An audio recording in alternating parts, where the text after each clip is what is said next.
thank you once again, everyone, our esteemed speaker, for listening to the arguments made prior to this, and I am happy now to offer the concluding arguments for both the debate and the government's position. As I said earlier, and my esteemed member of government talked about, the idea of democracy is the whole idea of choices. And it seemed as though the opposition, their entire commentary revolved around the idea of choices and choices and choices.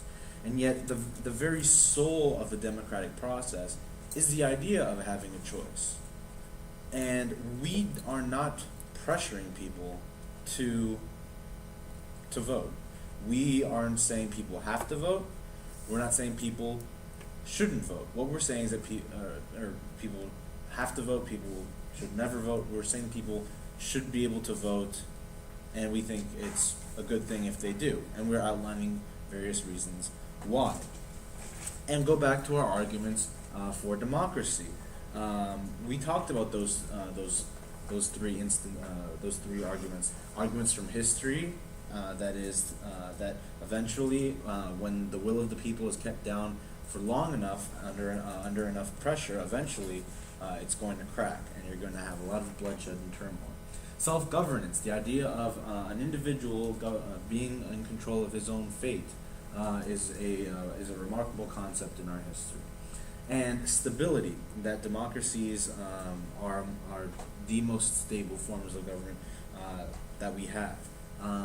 One of the charges leveled against us specifically for that point was in regard to the Civil War. And my member of government brought up a rather well-lettered rebuttal against that in saying if democracy hadn't been enacted, if people didn't vote, then the powers that be, which would have likely favored slavery, given that it was the status quo at the time, would have remained on that path, and we likely wouldn't have the same progress that we have today. And yet, I digress. Going back to the whole idea of what the opposition seems to be so obsessed about is this idea that they have a choice. They have a choice. If someone doesn't feel as though their vote won't make a difference, the entire point of democracy is that your individual vote shouldn't have precedence over someone else's vote. E pluribus unum. Sorry to sound elitist, but out of many, one. Thing. That regardless of status or position or power, everyone's voice is the same. And yet, even though everyone's voice is the same, they can have an amazing effect.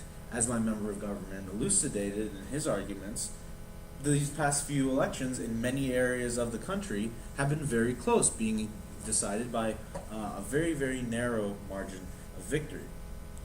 And also,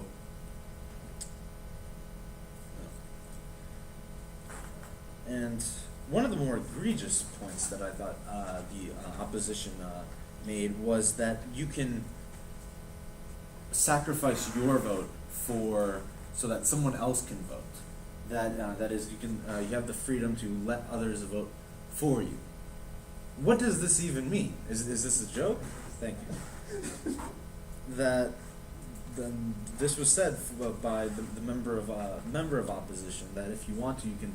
If you don't feel like going to vote, you let other people go for whatever lines at the polls or something.